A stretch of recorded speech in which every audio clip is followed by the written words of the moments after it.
Frederick Police Department. Thank you. Your Honor, John Walsh and Catherine Harold on behalf of Mr. Watts. Thank you.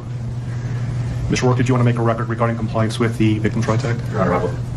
Your Honor, present in the courtroom are Frank Rusick, Sandy Rusick, and Frank Rusick Jr. They are Shanann's mom, dad, and brother. They have been fully advised of the nature of the proceedings today.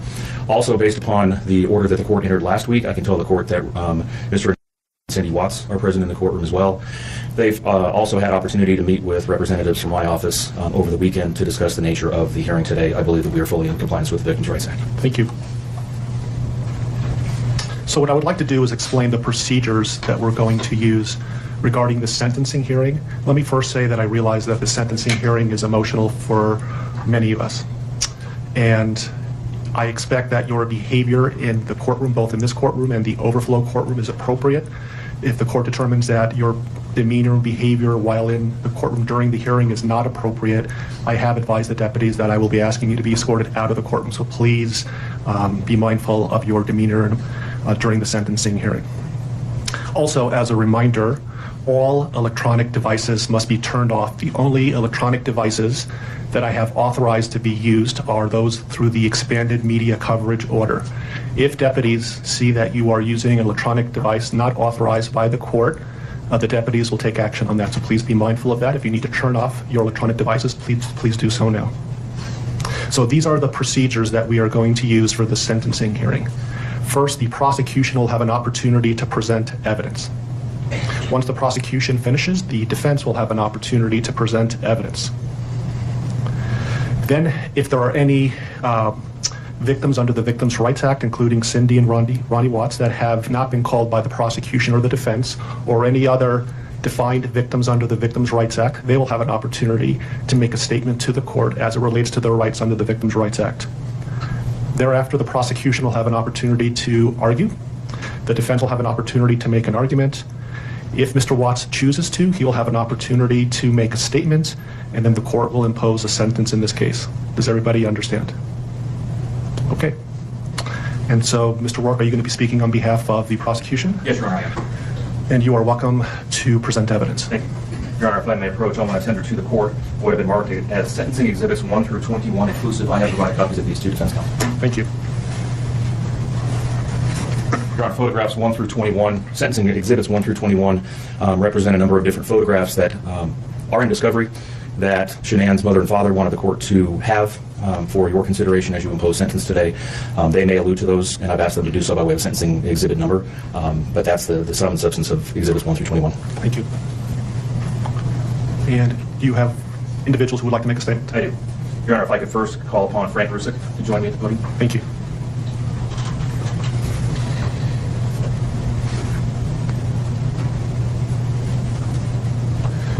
Good morning, Mr. Rusick. Good morning.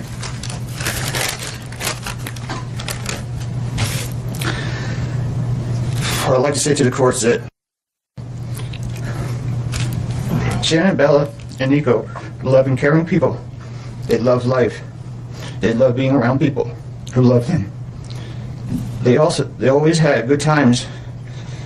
This is the first time they went to the beach this year, and they loved it. But God only knows what happened that night. Life will never be the same without Shanann, Bella, and Celeste, and Nico. Had all their lives to live. They were taken by a heartless one.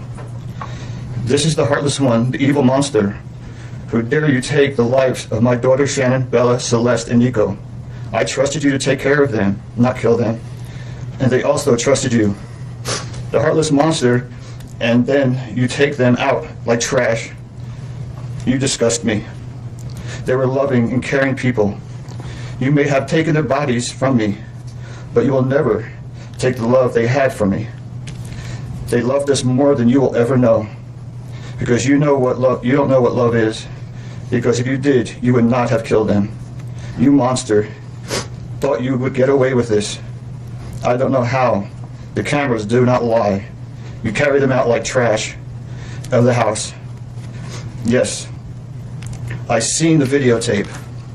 You buried my daughter Shanann and Nico in a shallow grave, and then you put Bella and Celeste in huge containers of crude oil. You heartless monster. You have to live with this vision every day of your life. and I hope you see that every time you close your eyes at night.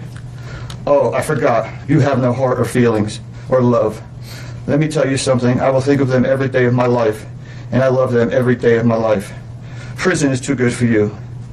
This is hard to say, but may God have mercy on your soul. I hope you enjoy your new life. It's nothing like the one you had out here. May the courts have no mercy on you. It's hard every day. It hurts in so many ways. I have heard people say that you're not a monster. No, you are not. You're an evil monster. Thank you. Love you, Shanann, Bella, and Nico. Love you, Pop-Up and Dad. And one other thing. And Shanann says she is super excited for justice today. Thank you, Your Honor. Thank you, sir.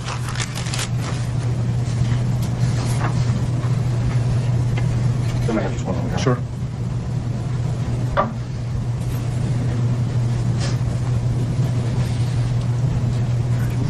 Tissue box from Conception. Your Honor, Frankie Rusick Jr., he has asked me to read his statement for him, but he would like to stand with me if that's okay. Of course. Sir, if I can just have you state your name for the record. Frankie Rusick Jr. Thank you for being here. Your Honor, the past 3 months I barely slept because I've been going through a lot of different emotions because I did not see this coming. You went from being my brother, my sister's protector, one of the most loved people in my family, to someone I will spend the rest of my life trying to understand. What gave you the right to put your hands on a woman, let alone my best friend, my beloved sister, your daughters, and your son? Why weren't they enough for you? In the blink of an eye, you took away my whole world, the people that mattered to me the most. Everything in my life I loved, your children. They trusted you. They loved you. They looked up to you because you promised to keep them safe. Instead, you turned on your family. My blood is boiling as I write these last words because they are the last you will ever hear from me. I can't even think of the right words to describe the betrayal and the hate I feel. And to be honest, you aren't even worth the time and effort it takes to put my pen to this paper. There isn't a day that goes by that I don't cry for my family. They were my whole world. All I do is ask myself why. Why would you do this? You don't deserve to be called a man. What kind of person slaughters the people that love them the most? Did you really think you would get away with this? Did you really think that this was your best option, to throw away your family like they were garbage? They deserve better, and you know it. I hope you spend the rest of your life staring at the ceiling every night, being haunted by what you've done. None of us deserve this. Hearing my mother and father cry themselves to sleep in this hotel room causes me anguish that is beyond words. I can't describe how this feels, how badly my heart is breaking for my poor parents. We trusted you. You have taken away my family from this earth, but you can never take them from my heart. You took away my privilege of being an uncle to the most precious little girls I've ever known. I will never hear the words Uncle Frankie again, but you will never be called Dad again either. You'll never be able to put your hands on another woman, let alone my best friend, my beloved sister, and your son. I just can't comprehend how they weren't enough for you. Shanann, Bella, and Cece loved you more than anyone. You were their hero. How could you destroy the people who loved them the most? I pray that you never have a moment's peace or a good night's rest in the cage you'll spend every day of your life in. A cage you are privileged to live in because my family isn't evil like you. We beg the district attorney to spare your life because despite everything, we believe that no one has the right to take the life of another, even someone like you. I feel sorry for your family. I know the pain that they must feel knowing that they can't hug you because that's how my mother, father, and I feel every time we cry for our family. Nothing hurts more than watching or hearing my family weep for their loved ones. I just wish that I could tell that you would tell the truth, but I know that is asking for more than you are capable of. I stayed up all night writing this statement. I don't sleep because of you. My life will never be the same because of you, but at least my conscience is clear. I get to live free, but I can't say the same for you. I haven't slept in 2 days because I've been anxiously waiting for this moment, the moment I get to tell you how I feel, how this has affected my family and I. My family and I can finally grieve after today. If anything, we will come out of this stronger today than we were before, and we will continue to pray for your family. Sincerely, Frankie Rusick. Thank you, James.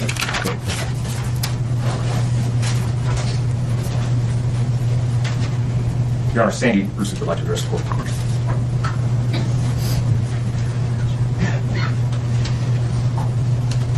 Good morning. Good morning, Your Honor. Thank you for this moment. If I can just have you just identify yourself for the record. My name is Sandra Rusak, Shannon's mother. Thank you.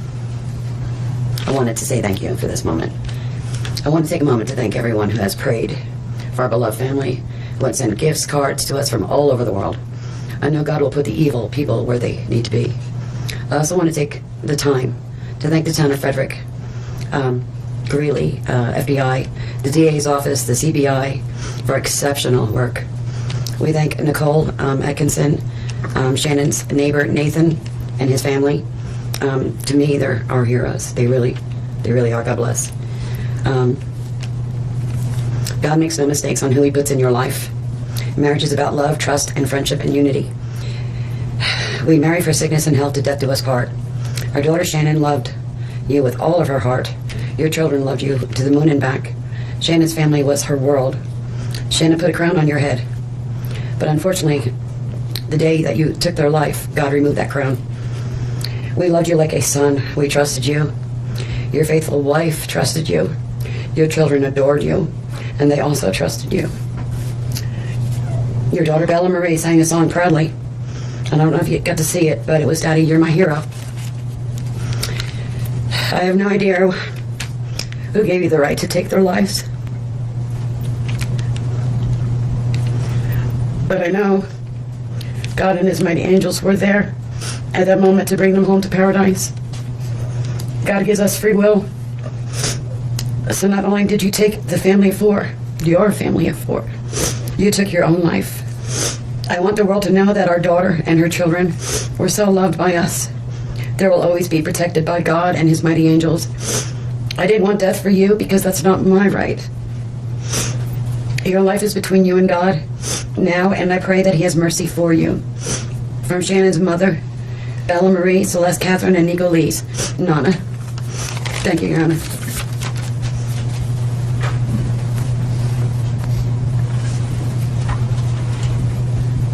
Your Honor, that's all the witnesses that I had intended on calling. I know that the court addressed this during the procedural posture. I am aware that Mr. and Mrs. Watts would also like to address the court. I would certainly invite the court, if you want, at this point, to call upon them, or we can certainly do it after any evidence that the defense has as well. Sure.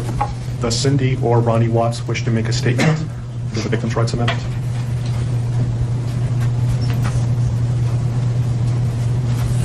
Good morning, Ms. Powers. Good morning, Your Honor. And we'll have you folks introduce yourself for the record. I'm Cindy Watts. Ron Watson. Thank you. And I have authorized you to make a statement to the court as paternal grandparents of the children. And if you choose not to make a statement, but your designee, Ms. Powers, chooses to, she can do so as well. How would you like to proceed Can I today? read that? Do you want me to start? I want you to start, but I would like to read Who's that. going to be speaking today? Your Honor, initially, they've asked me, and they're hoping that they have the strength to speak, but if they do not, they've written out their statements and asked me to finish for them. So That would be fine. Who would like to go first? if I could start, Your Honor.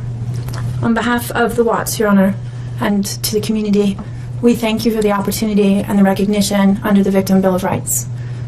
We come today as the grandparents and the parent of the daughter and children whose life was taken in this case. We are not here to ask for leniency. We are not in any way condoning or tolerating the crime that has occurred and the pain that has been caused. We join in our daughter-in-law and grandchildren's family in saying this should never have happened. This is not condonable. This is something that we will never get over. We appreciate the consideration that everyone has paid, most especially the families that have lost everyone. We appreciate that they begged for Christopher's life. We agree and echo what they have said, that it is not his place to take anyone's life, nor would it be our place as a community to take his life. So we thank you for the opportunity and for every consideration and effort that's been put out. The prosecution in this case has in fact respected the Victim Bill of Rights. They took the time to explain that the information that my clients had at the time that they were interviewed was not correct. They were misinformed, they were searching for answers, they were not intending to cause any pain to anyone, and they appreciate that the prosecution answered their questions and gave them the time and the respect and the consideration so that they could tell this court and everyone in this community that the interview content was not their message, that they accept that their son has done this, that they accept that he chose to plead guilty, that he sought and requested their consent and agreement for a life sentence. They appreciate that he's given the opportunity to serve that life sentence. It is his responsibility, it is his sentence, and it is not enough to make up for what has done. We understand and we join the family in that we have questions. We don't know how such a thing could possibly happen, or that a man that was responsible for raising his children and protecting his wife would take the steps that he did, and that he would disregard their bodies and the love that he had for them and they had for him and everyone else, and take the gestures and put this community through the investigation and the discovery and the responsibility of bringing justice. We do not understand that. We do not think it was appropriate. We cannot begin to think that an explanation will ever justify it. My clients indicate that they understand that a full opportunity for a confession with all of the responsibility and accountability has not occurred.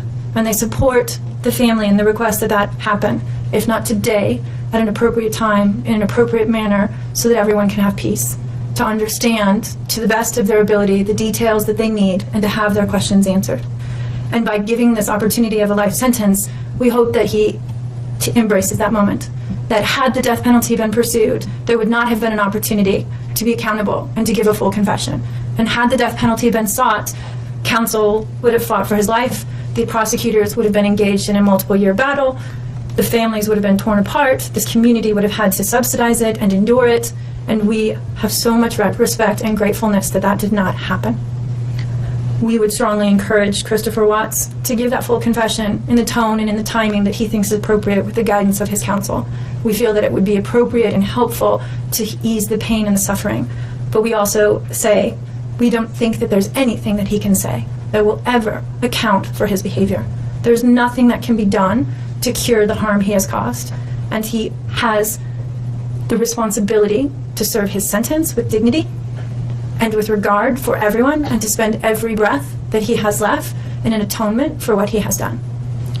Do you want to read it? So if I could just have you state your name for the record. Cindy Watts. Thank you. My name is Cindy Watts. I am the grandmother of two beautiful granddaughters, Bella Marie, Celeste Catherine Watts. I am also the mother of Christopher Watts, who I will be directing most of my statement to.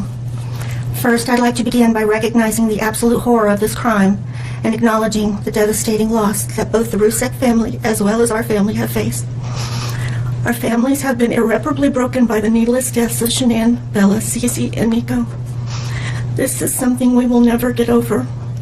We will always mourn the loss of our family, and in that, we are united in our grief. I am still struggling to understand how and why this tragedy occurred. I may never be able to understand and accept it, but I pray for peace and healing for all of us. Now to my son Christopher. I have known you since the day you were born into this world. I have watched you grow from a quiet and sweet, curious child who Bella reminded me so much of, to a young man who worked hard in sports and later mechanics to achieve your goals. You are a good friend, brother, father, and son. We have loved you from the beginning, and we still love you now. This might be hard for some to understand, how I can sit here under these circumstances and tell you, although we are heartbroken, although we can't imagine what could have led us to this day, but we love you. Maybe you can't believe it either. As the Lord said in Jeremiah 3:31, I have loved you with an everlasting love. Therefore, I have continued my faithfulness to you. And you, as your mother, Chris, I have always loved you, and I still do. I hate what has happened. Your father and sister and I are struggling to understand why. But we will remain faithful as your family, just as God remains faithful because of his unconditional love for us all. We love you, and we forgive you, son. Thank you. Judge, if I could read Mr. Watts' statement. Yes. My name is Ronnie Watts, and I am the grandfather of Bella, Celeste, Nico Watts, and I am the father of Shanann. I am the father of Christopher Watts as well. And one of the most important things I've done in my life is to raise my children and to watch as they started their own families. I spent many years coaching Little League and talking to my son, taking him to the races, and sharing my love and knowledge of cars with him. He was just as involved with his girls. I believe he loves his girls. I know he does. This tragedy has impacted my family in so many ways. Beyond losing my precious grandchildren, our beloved daughter-in-law, we are forced to question everything. We still don't have all the answers, and I hope one day, Christopher, you can help us. Chris, I want to talk to you as a father and son. You are here today accepting responsibility, but I want to tell you this now. I love you. Nothing will ever change that, and I want you to find peace, and today is your first step. The Bible says if we confess our sins, God is faithful and just and will forgive us. Chris, I forgive you, and your sister forgives you, and we will never abandon you, and we love you. Dad. Judge, thank you for the opportunity to address the court.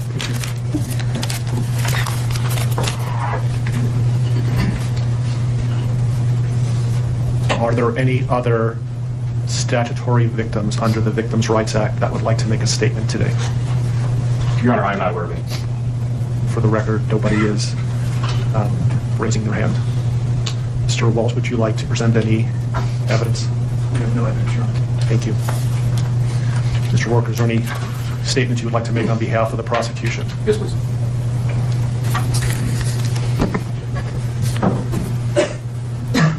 Your Honor, there are no words to adequately describe the unimaginable tragedy that brings us before this court today.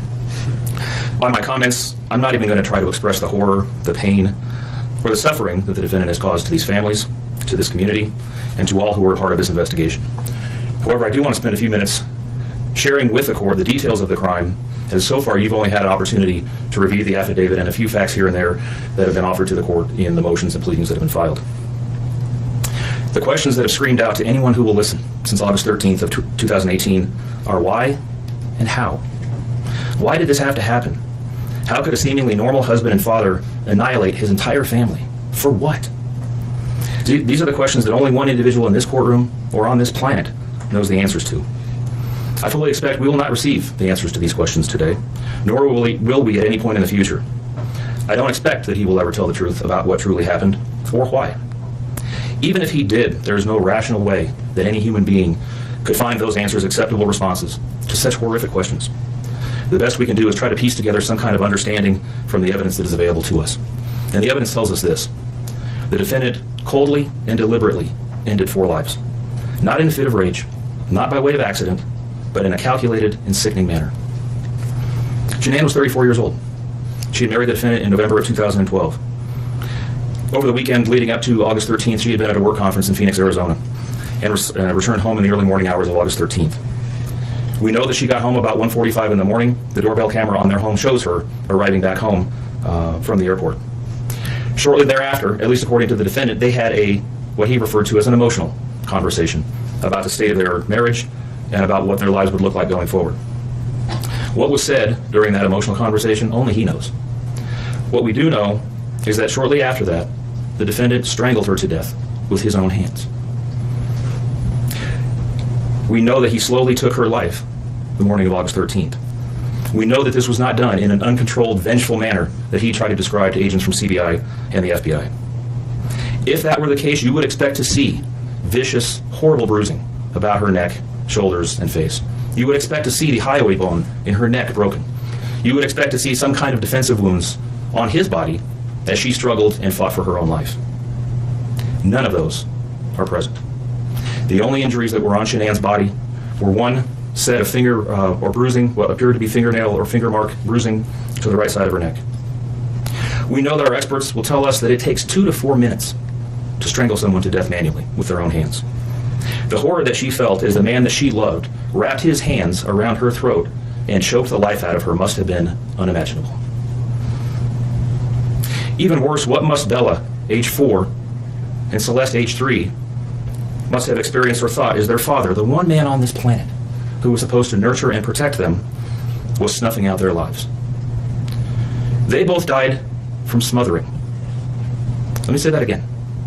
The man seated to my right smothered his daughters. Why? Imagine the horror in Bella's mind as her father took her last breaths away. Your Honor, understand very clearly, Bella fought back for her life. The frenulum, the connective tissue between her upper lip and her gum, had a 1.5 centimeter laceration. She bit her tongue multiple times before she died. She fought back for her life as her father smothered her. Celeste had no such injuries. In fact, she had no external injuries at all. But according to the medical examiner, she was smothered nonetheless. The defendant then methodically and calmly loaded their bodies into his work truck, not in a hasty or disorganized way. He was seen from the neighbor's doorbell camera backing his truck into the driveway going back and forth into the house and back out to the truck 3 different times, 1 time for each of their bodies. He then drove them away from their family home 1 final time, intent on hiding any evidence of the crimes that he had just committed. In 1 final sign of callousness for his wife, his daughters, and their unborn son, and their remains, he drove them to a location that he thought no one would ever find them, to one of the oil tank batteries with which he was so familiar. He knew this was safe. He had texted a coworker the night before saying, "I'll head out to that site. I'll take care of it." He had carefully ensured that he would be alone in the middle of the plains to secrete away the remains of his family in a place that he hoped they would never be found. In 1 final measure of disrespect for the family he once had, he ensured that they would not be together, even in death, or so he thought. He disposed of them in different locations. He buried Shanann and Nico in a shallow grave away from the oil tanks. Bella and Celeste were thrown away in the oil tanks at this facility. Different tanks, so these little girls wouldn't be together in death. Imagine this, Your Honor. This defendant took those little girls and put them through a hatch at the top of an oil tank, 8 inches in diameter. Bella had scratches on her left buttocks from being shoved through this hole. A tuft of blonde hair was found on the edge of one of these hatches. The defendant told investigators that Bella's tank seemed emptier than CC's because of the sound that the splashes made. These were his daughters. Significantly, when his coworkers arrived at the tank battery later that morning, to a person, they all described him as acting completely normally. It was a normal workday, even while his daughters sank in the oil and water not far away from him. And then his efforts at deception truly began. We've all seen the emotionless interviews that the defendant gives to the local media, asking for help in locating his family. We watched as he claimed that the house was empty without them, and that he hoped that they were somewhere safe, and that he just wanted them to come home. He told investigators that they were at home sleeping when he left for work that morning, and that Shanann had told him that she was taking the girls to a friend's house for the day. What is striking about this case, Your Honor, beyond the horrors that I've already described to you, is the number of collateral victims that he created by his actions. While he stood in front of TV cameras asking for the safe return of his family, scores of law enforcement officers, neighbors, friends, and family scoured the area, fretted for their safe return. They texted him begging for any information and sending him their best wishes, all the while he hid what he had done. The list of indirect victims does not end there. Think of the firefighters and the Colorado State Patrol hazmat experts who had to don protective suits and who were called upon to pull Bella and Celeste out of those oil tanks. Or the coroner employees who had to conduct these autopsies. Or the victim assistants who frantically attempted to ease the suffering of those affected. All of this, Your Honor, for what? Why? Why did this have to happen? His motive was simple, Your Honor. He had a desire for a fresh start. To begin a relationship with a new love that overpowered all decency and feelings for his wife, his daughters, and unborn son. While Shanann texted the defendant over and over again in the days and weeks leading up to her death, attempting to save her marriage, the defendant secreted pictures of his girlfriend into his phone and texted her at all hours of the night. While Shanann sent the defendant self-help and relationship counseling books, one of which, ironically enough, was thrown in the garbage. He was searching the internet for secluded vacation spots to take his new love in researching jewelry. And while Shanann took the girls to visit family in North Carolina, the defendant went to car museums and the sand dunes with his new girlfriend. The stark contrast between the subjects of their internet and text content is absolutely stunning. Even the morning after he killed them and disposed of their bodies, he made several phone calls. One was to the school where the girls were supposed to start, telling the school that the girls would not be coming to school anymore, that they were being unenrolled, presumably to give him some more time before law enforcement notification about them going missing. He contacted a realtor to start discussing the selling of his house, and he texted with his girlfriend about their future. None of this answers the questions of why, however. If he was this happy and wanted a new start, get a divorce. You don't annihilate your family and throw them away like garbage. Why did Nico, Celeste, Bella, and Shanann have to lose their lives in order for him to get what he wanted? Your Honor, justice demands the maximum sentence under the agreement reached by the parties. As you will recall, the agreement calls for life sentences as to Shanann, Bella, and Celeste, and all of those to run consecutively to one another. It also calls for the count of unlawful termination of a pregnancy as to Nico to run consecutively to counts 1, 2, and 3. I would suggest that the extreme aggravation present in the defendant's conduct and in the efforts that I have described mandate that the sentences for counts 7, 8, and 9, the tampering with the deceased human body, each be the maximum of 12 years, and that those sentences run consecutively to one another. It is very clear that each of these acts, that these were not the subject of one act, but each oil tank that he walked up with his daughter's bodies and the hole that he dug for his wife and unborn son mandate a mandatory consecutive sentence. It's been alluded to this morning, but the defendant was certainly eligible for the death penalty in this case under the existing law in the state of Colorado. As you heard, Shanann's family strongly opposed my office seeking the death penalty and being bound to the criminal justice system for the next several decades. That's in large part, as you've heard, why we have reached the agreement that we have. 4 lives were lost at the hands of the defendant on August 13th for reasons that we will never fully understand, nor will we know. In the end, the Rusick family was much more merciful towards him than he was towards his wife, his daughters, and his unborn son. Prison for the remainder of his life is exactly where he belongs for murdering his entire family. Thank you. Are you seeking 91 days to file a request for restitution? I am, Your Honor, please. I'll grant that request. Mr. Walls, will you be speaking on behalf of your client? Your Honor, Ms. Harold. Thank you. Good morning, Ms. Harold. Good morning, Your Honor. Mr. Watts has asked us to share this morning that he is devastated by all of this. And although he understands that words are hollow at this point, he is sincerely sorry for all of this. Thank you. Thank you. Mr. Watts, as I indicated when we began, you have the right to make a statement if you choose to. Would you like to make a statement? No, sir. Thank you. So the court has considered the arguments made by the attorneys. The court has considered the statements made by the victims in this case. The court's going to find that the plea agreement is fair and reasonable under the circumstances. I want to acknowledge the Rusick family as well as the Watts family that showing mercy on Mr. Watts is understood. And I respect that decision to request that the district attorney not seek the death penalty in this case. And so the court is going to accept this plea bargain under the circumstances. Words that come to mind when I hear the evidence in this case are a senseless crime and the viciousness of the crime. And equally aggravating in this court's determination is the despicable act of disposing of the bodies in the manner in which they were done in this case. I've been a judicial officer now for starting my 17th year, and I could objectively say that this is perhaps the most inhumane and vicious crime that I have handled out of the thousands of cases that I have seen.